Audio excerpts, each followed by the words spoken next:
Трагедия турбоходного судна «Иван Сеченов». Судно «Иван Сеченов» был грузовым судном с общим объемом 1102 тонны, который был построен в 1925 году и назван изначально «Ревел». Построено судно компанией Schiff Sundbæk Флендер, город Любек, Германия, для немецких владельцев.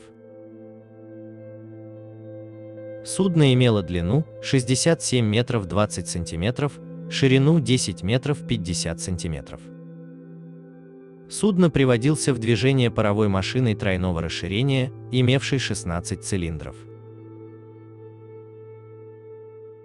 В 1934 году Ревел был продан Мэттис Ридерей в Гамбург и был переименован в Мемел после того, как Балтийский порт уступил Литве после Первой мировой войны. В 1945 году, после окончания войны в Европе, сухогруз был захвачен союзниками в городе Фленсбург. Он опять сменил хозяев и порт приписки. Новым владельцем судна стала британская компания J. Hay & Sons Limited с портом приписки города Лондон. Судно также получило и новое гордое название. Отныне называться оно стало «Созвездие Империи». Но свое гордое название сухогруз носил недолго. Через год, в 1946 году, он был передан Советскому Союзу, где получил новое и последнее имя Иван Сеченов. Правда, в регистре Ллойда почему-то указано название корабля Айван Джеджинов. Порт приписки – город Жданов, ныне город Мариуполь. В советском торговом флоте судно «Иван Сеченов» прослужил более 30 лет. Ночью в январе 1977 года, в 4 часа утра, при переходе в Мраморном море, сухогруз «Иван Сеченов» столкнулся с судном под либерийским флагом «Николас Марис». После столкновения судно сразу скрылось. В результате полученных повреждений корпуса в районе 3 и 4 трюмов, судно «Иван Сеченов» затонуло через 22 минуты. Из 40 членов экипажа погибло 21 человек, 19 человек спаслись. Вот что рассказал позднее один из моряков, выживших из судна «Иван Сеченов», электромеханик Абрамов. На судно «Иван Сеченов» было загружено дорогостоящим оборудованием в городе Керчира, и направлялся груз в город Тартус, Сирия, и следовало судно через Мраморное море. Столкновение произошло ночью в тумане в середине января 1977 года, после смены вахт, около 4 часов утра. Я проснулся от сильного удара, меня выбросило из постели. Никаких приказов еще не поступало, но уже было ясно, что случилась авария, посадка на мель или столкновение с другим судном.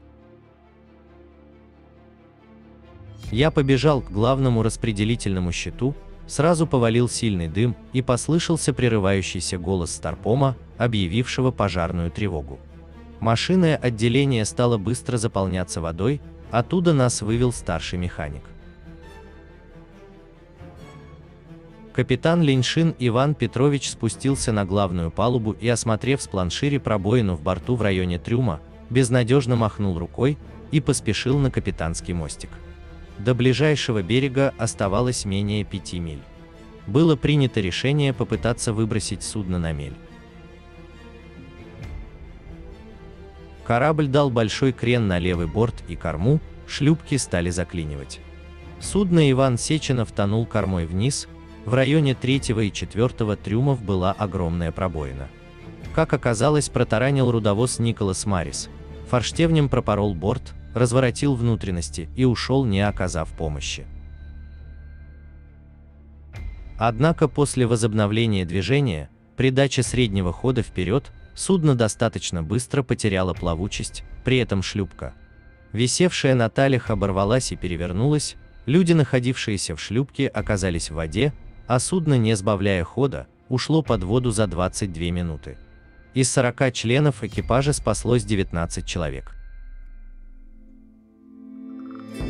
Электромеханик Абрамов также же рассказал и о возможных причинах трагедии. Официально вину возложили на капитана турбохода «Иван Сеченов» и капитана рудовоз «Николас Марис». Но я уверен, что катастрофа не была случайной, особенно учитывая наш груз. Раньше в советские времена об этом нельзя было говорить. При погрузке в Керчи вся команда знала, что опускают в трюмы и крепят на верхней палубе. Мы везли уникальное техническое оборудование в Сирию, замаскировали приваренными сверху металлическими контейнерами. Гибель турбохода Иван Сеченов и большей части экипажа – это одна из крупнейших морских катастроф в истории Азовского морского пароходства. В Мраморном море при столкновении Иван Сеченов с рудовозом Николас Моррис. Приблизительные координаты гибели турбохода Иван Сеченов между селениями Хашки и Мюрефти в Мраморном море.